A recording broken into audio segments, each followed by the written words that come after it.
I woke up to the biggest pit of anxiety in my stomach. On furlough from my 9 to 5, I recently made a Okay, Kirsten. Now go ahead and tell them how all of this is a lie. So this white woman stole our black woman's idea, business idea, and decided to make it our own.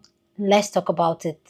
Hey beautiful people, how you all doing today? It's your girl Destiny here and welcome to my channel. How have you all been? Hope you guys are doing great. So today's video is a video of a woman, a black woman that is calling out another woman, another white woman for stealing her business. So apparently this black gorgeous queen decided to come up with a business, a hair clip business where she makes a very unique hair clip which is so gorgeous. I like, you guys are going to see it, that helps to hold your hair without tension. Right now my hair is like in a semi ponytail and I know the tension that it's pulling right now on my hair. Let me release that.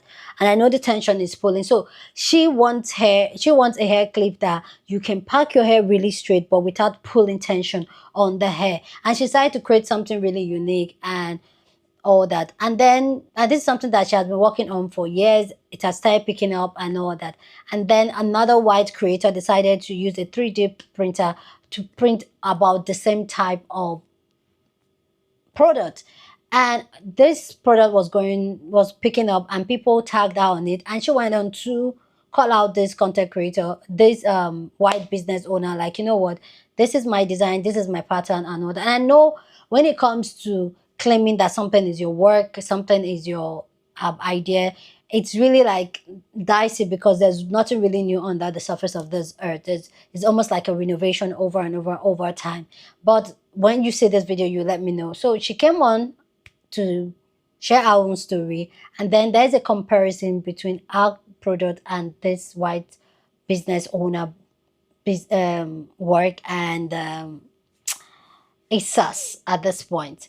Anyway guys, let's go check her sharing her story and then the white creator sharing our own story, and then we'll come back and talk more. Black women have been inventing the future for centuries, but the world keeps stealing our ideas and erasing our names. I wanted to share my experience with something that recently happened to me, and I won't name the name of the company because this isn't about targeting or bashing anyone. It's about bringing light to a pattern that many independent creators face when building something original and meaningful. In 2024, I invented the magnetic hair clip. Eventually, I trademarked the name hair clip and filed for a patent after marketing the product online during the legal grace period. So what is a hair clip? It's a low tension hair accessory that connects magnetically. Two shape halves hold all hair types in a low tension ponytail without the need for a traditional ponytail holder, with the help of hair teeth for added security. There were little to none hair accessories on the market that could actually hold my hair in a low tension style.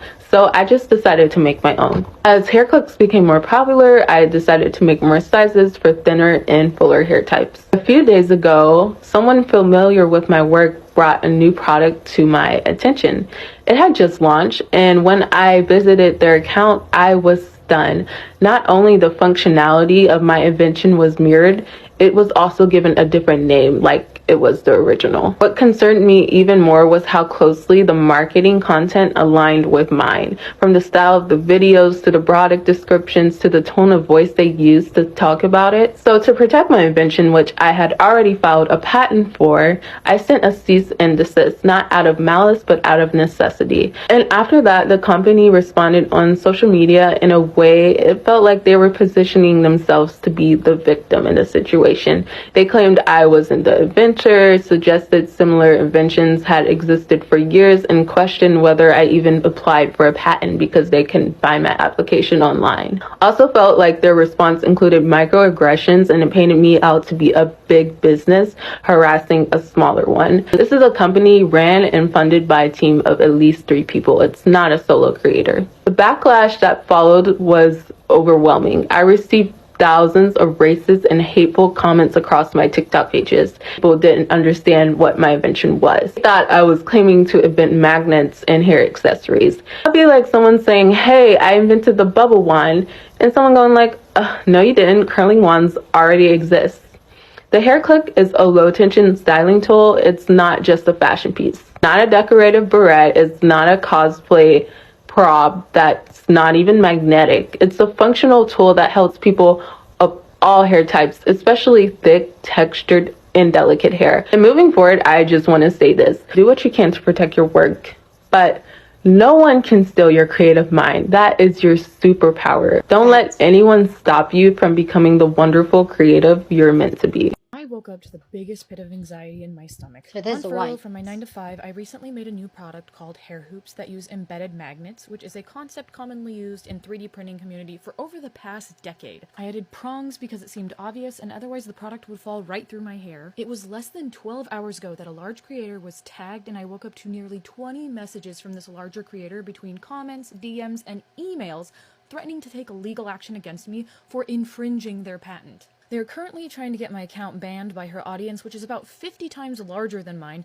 and for some reason she's trying to make it a race thing. Upon a deeper dive into this issue, this creator claimed to have a patent nearly a year ago, but in the email to me, she claims the patent was filed last month. I also found out that there was a product for sale nearly 3 years prior to the alleged invention that is extremely similar functionally. At this point, due to obviousness of the design and previously available similar products, I'm not sure this is even patentable. This creator seems to think it's some type of game with statements like, But prepare for the lawsuit days. well, my business and livelihood isn't a game to me, and I'm happy to follow the law. If this alleged invention patent is published by USPTO, I will happily take down all of my pieces if they are seen as infringing that patent. Even in her own hate campaign against me, she stated she can't do anything legally until the patent is accepted, and I completely agree. Please do not continue to send your hate mob after me or contact me further about this unless it is a link to a USPTO published patent. This is the only statement I plan to make regarding this matter.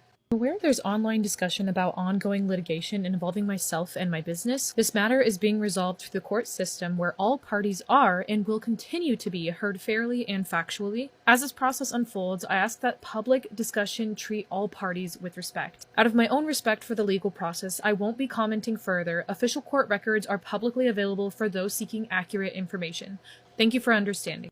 You want to see the White Woman Tears playbook play out in real time? First things first, everything I'm about to say is totally my own opinion based on my own observations of publicly available information and court documents. A black woman named Bree invented this amazing magnetic hair clip. It is designed to be a low tension clip. It is designed specifically for locks. Another woman named Kirsten Owen allegedly copied her design, mimicked Bree's entire marketing, and when Bree saw this, she was like, hey, what the hell? Spoke up about it. What did Kirsten do? Did Kirsten take accountability? Absolutely no. She's a white woman, remember? We don't take accountability. We have a hard time with that. No, Kirsten started crying victim, saying that Bree is literally bullying her. Enter Keandria. If you guys don't know Keandria, she's a incredible woman. She's a black activist. This woman right here.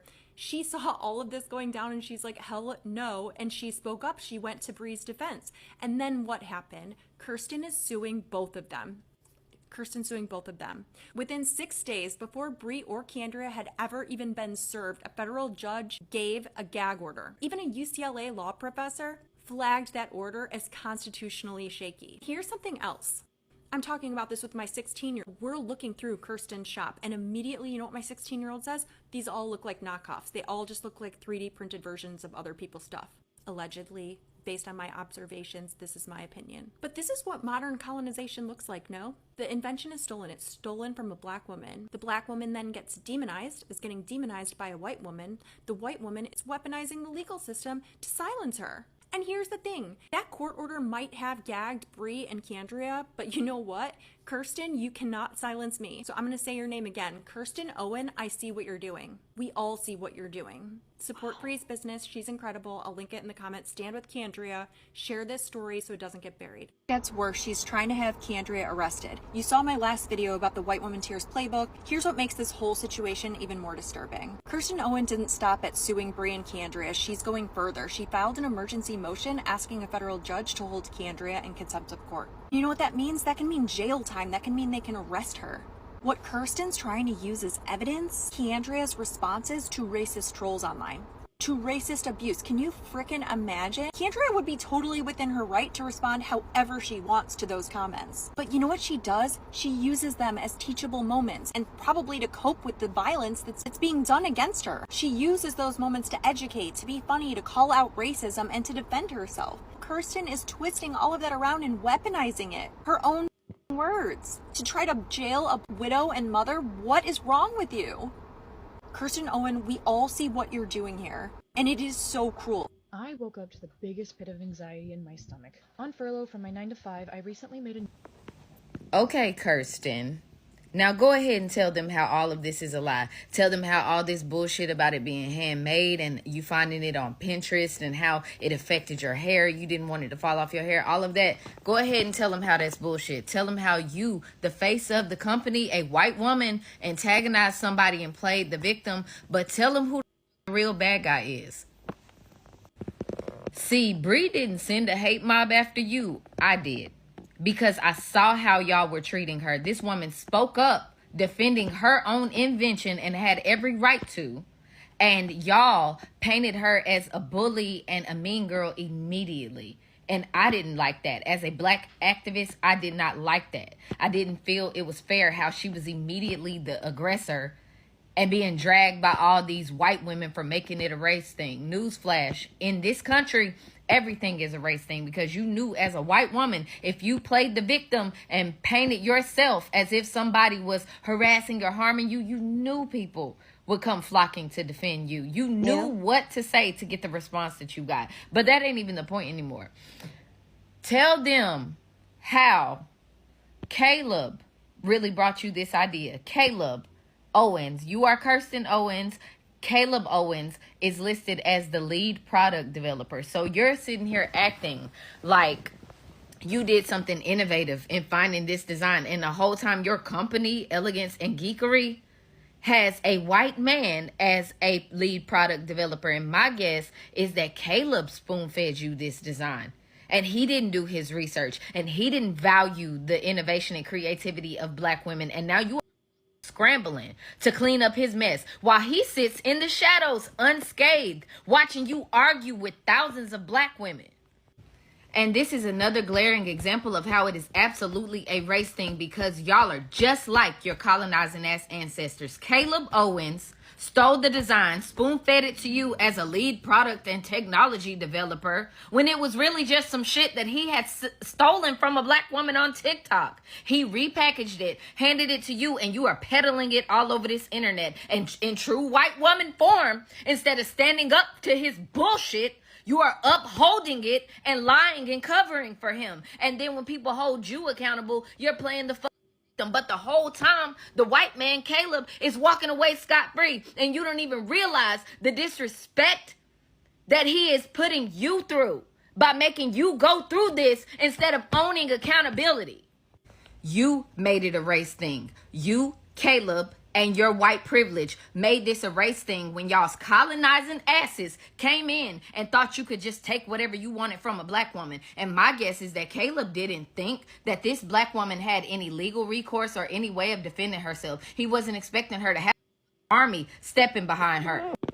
And with that colonizing ass mindset, y'all can't even conceptualize that something did not belong to you. You, in this argument, can't conceptualize that you are stealing an idea because somebody else stole it first. Just because she didn't legally patent it, that was okay to mimic her down to her marketing strategy. Y'all are so used to coming and just forcing access that you can't even entertain when you might have crossed somebody's boundary. Y'all are so used to just coming in and taking what you please. Whether it's intellectual property, whether it's our music, whether it's our ideas, whether it's our bodies, white men, or whether it's our entire identity. That colonizing ass mindset prevents y'all from even seeing the forest for the trees. You can't even hear how Caleb is full of shit. This is not a case of a white woman who just got caught in between either. This was orchestrated, because at this point you know that this was not an original idea. You know that it was stolen from a black creator, and you are still doing backflips to make excuses for that. So I'm going to say this, and I promise you, I'm not going to say this again. Keep antagonizing this black woman. Keep on going back and forth with her. Keep gaslighting her and painting her out to be the aggressor when you are the one who stole her design. Keep doing that. Just go ahead and keep engaging it. And I promise you, going to court with Bree is going to be the least of your worries. Google me. Google Andrea Damone. And then keep on antagonizing this black woman. And you're going to find out exactly who the I am. Wow.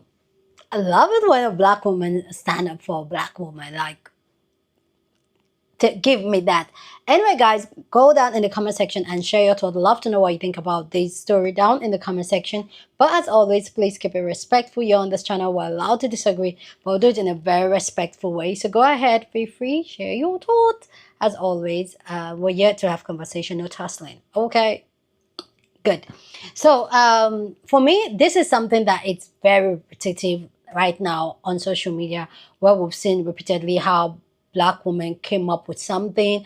It could be a dance, could be something, and then a white woman or light, sometimes even a light-skinned black woman comes and take it and with no credit and all that. For me personally, I don't see anything wrong with being inspired by someone and then creating something similar and owning up to it.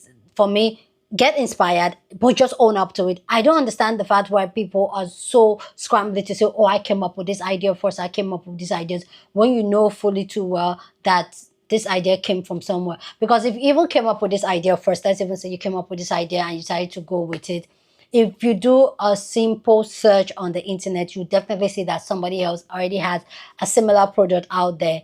And it's okay for you to say that, you know what, I thought about it, I Googled it, I saw somebody and I decided to also still come up with my own. I was still inspired by that. There is nothing wrong with that. But what I've seen repeatedly that happens on the internet is that even though this most of the time is the case, is that you still see these people still want to stand 10 toes and don't want to admit that they copied from a black woman. And for me, that is crazy why you don't want to admit that you got inspired by a black woman. But we understand that because that's where the racism card comes in and play in. And we have also established this also, and we know this, is that there are certain race that feels very entitled to things and even things that belongs to black people, especially black women, including black women's body, like Kiara has said, black women's body, international dance and all that. We've seen it on TikTok multiple times, of where you say a black creator will come up with a dance, a white creator will just do that dance, get billions of views, brand deals over that same dance with no credit to the original creator, and yet nothing is done about it. So it's something that's been happening over and over, especially, let's even talk now in the social media space, because now we can compare notes and all that. But I feel like this is something that has happened over time with this, and I do appreciate the fact that Kira is coming up and she's standing up for her. And I feel like as a black person or as a black woman, we should always come together and show up for each other and stand up for each other and show support for each other, because this is one way where they have to rethink and say, okay, if I do this, definitely their harms are going to come. These black women, they're going to stand up for their sisters. So they're going to rethink it. But also, if you are a product developer and all that, whenever that idea that come, and I tell you, no idea is new under the surface of this earth. Everything is kind of recycled. There's somebody that has done something somewhere similar to that. I get it. When that happens, can you just do your research to see if there's some similar product, and then, if possible, acknowledge, and if you're telling your story, acknowledge the fact that there are similar products. Not that like, oh, this is the freshest thing like that's ever been invented since sliced bread. No. I don't know why people cannot admit and accept that, you know what, I do admire this person, I do admire this person's work, and I get inspiration of that. People just need to get to that place where they are comfortable saying that, because they want to take all the credit. And like Kira, I'll also point out that this product was developed, the brain behind it is a white man. And even the white lady is not even admitting to say that, you know what, it's originally not my idea. I have a partner, maybe my husband, my brother, we came up with it. No, she's taking all the fault. But anyway, I feel like black women should be given their flowers. Black women should be celebrated. And as a black woman, I believe that we should be able to stand up for ourselves. And I know that it's not something that people are used to, for black women to stand up for themselves and take legal actions and all that. But I'm doing happy that we're getting to that place where Black women have the confidence to send cease and desist and file for law. And I'm happy this is in court. So let's see how this is going to play out. I'm going to keep an eye on this case and give you guys updates. But with that, I'm going to link down the Black ladies business down page down in the description box, so you can go support her if that's your cup of tea. Okay, so go ahead and share your thought about this conversation down in the comment section. Okay, share this video with somebody that you want to be part of the conversation, because that's what we do here. We have banging conversation. So go ahead and share this video. Don't forget to give this video a thumbs up, smash the like button, because this helps YouTube to push up my content for more people to see, and that will be you supporting this channel and this girl here. So go on and do that. Subscribe if you haven't, and I will see you guys in my next video. This is